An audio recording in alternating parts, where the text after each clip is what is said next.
而家送你7日 Anlander 好貨加 VIP 服務，等你用會員價買至底產品。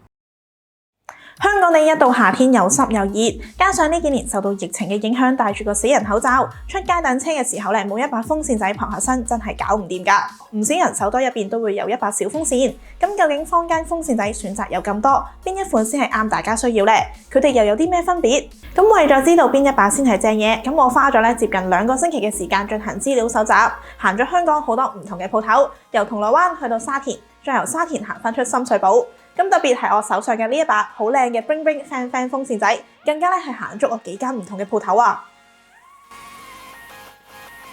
咁今次實測我哋由最平嘅10蚊去到最貴嘅200蚊都有，一共18個品牌。呢一啲風扇仔大約分為4類，當中包括有最傳統嘅手柄風扇仔，有大有細，有平平無奇，掛頸掛腰，甚至係插 USB 嘅都有。而呢一款大家望落去最普通最弱雞嘅，但係實測之後發現其實仲有風扇仔係差過佢嘅喎。我哋今次從7個唔同嘅角度進行分析，當中包括有風速、風力覆蓋範圍、重量、續航力、噪音管理、安全性同埋便攜度。人類散熱嘅方法有2個，第一款就係透過出汗，汗水就會吸收熱力；而第二款就係透過風，風就會將我哋嘅熱力由身體嗰度帶到去其他唔同嘅地方，咁令到我哋覺得涼快。所以阿媽用嘅接線，佢嘅風力雖然比較弱，但係佢撥出嚟接觸到我哋身體上面嘅面積比較多嘅時候帶走嘅熱力亦都會比較多，咁所以我哋就會覺得涼快啦。正正因為呢個原因，所以我先要喺呢一個角度加入咗呢一個風力覆蓋範圍，作為其中一個測試嘅角度，令到呢個測試變得更加全面。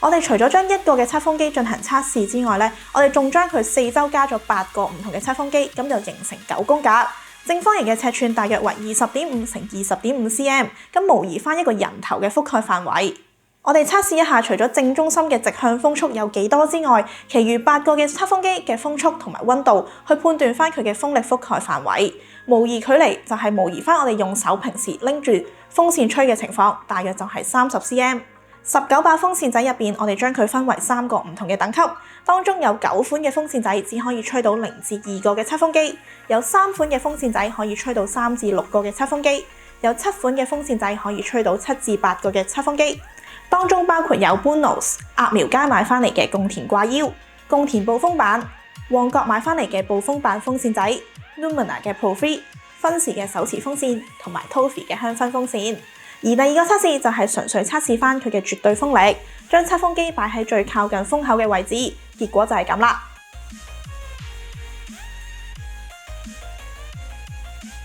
喺呢個測試入邊最令我 surprise 嘅就係 XPower 嘅風力低到離晒大譜，只係得 2.1 amp/second， 就連喺鴨寮街買翻嚟嘅10蚊 USB 風扇仔都有 2.5 amp/second， 而其他嘅型號基本上都係維持喺3至 4.7 amp/second 之間。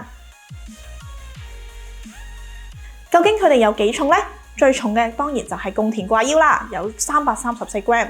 比一部 iPhone 12 Pro 更加要重啊！而佢嘅原意本身就係俾一班工人喺戶外嘅時候工作嘅時候掛喺腰嗰度進行散熱，但係工人平時返工都要行上行落咁辛苦，再掛多300幾 gram 喺個身上面，其實就係加重咗佢哋嘅負擔。當中最輕嘅竟然就係旺角執笠倉買翻嚟嘅暴風版風扇仔，唔好睇佢只係得76 gram， 佢嘅風力一啲都唔差㗎，擺到最近有 4.7 amp/second， 而且充滿電之後更加可以帶出街用，擺喺手袋仔亦都好方便。我哋而家一齊嚟睇埋其他風扇仔嘅重量評測結果。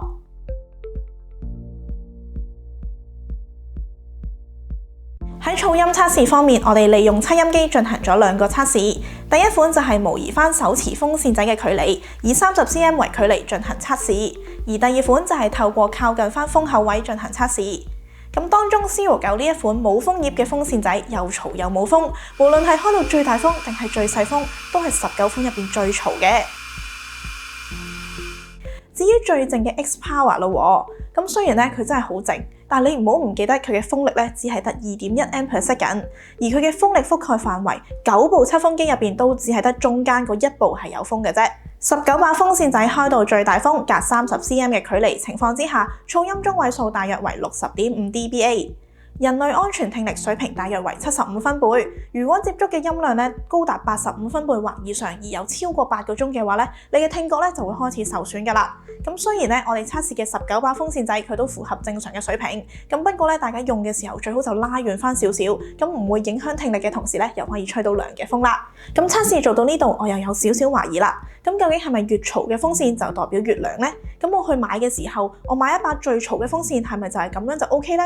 咁原來結果又唔係嘅喎。咁雖然咧喺風力測試入邊嘅頭5名有4款都係最嘈嘅。咁即使係咁咧，好似 Zero9呢一啲冇風葉嘅風扇，雖然佢好嘈，但係佢嘅風力咧竟然係5甲不入啊，甚至係19款入邊排第尾3喎。由此可見，其實嘈只係風力大嘅其中一個因素，但係兩者咧係冇一個必然嘅關係嘅。喺便攜度方面 Bonos 同埋 Miniso 嘅風扇仔都可以當作充電器同時使用，咁大家出街嘅時候又可以帶少一樣嘢啦。咁只不過咧 Miniso 呢一把風扇仔為硬葉嘅設計，加上佢冇風罩嘅保護，大人俾佢整到咧都覺得痛啊，莫講話係小朋友啦。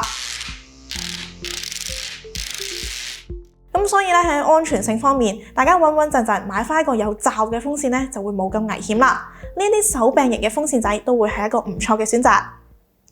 經過咗我一大輪嘅評測之後咧，我自己就覺得好似 Xpower、Zero9呢一啲咧，我就唔太推薦啦。因為佢冇料到嘅同時又嘈啦，咁用佢不如我用手撥啦，就會更加涼啦。咁至於貢田嘅掛腰風扇咧，係好涼嘅，但係對於我嚟講實在太重啦。咁如果係我咧，我就唔會買啦。不過如果你真係好熱啊，好有需要啊，咁你可以考慮一下嘅。咁相反咧，我自己就覺得喺旺角執笠倉買翻嚟嘅呢一款暴風版小風扇就相當有驚喜啦。你唔好睇佢細細部咁，其實佢好涼㗎，而且佢風力覆蓋範圍都好大。咁你如果話我正常買翻啲大嘅牌子咧，例如係 Bonos、Lumina、Funsi、Toffee 呢一啲咧，都會係唔錯嘅選擇。至於我最中意嘅 Fan 咧，雖然佢嘅風力就冇其他咁勁，不過作為外貿協會會長嘅我，當然係好 take care 佢啦。咁唔知道大家嘅選擇又係啲咩咧？不如留言話俾我知，我哋下次再見，拜拜。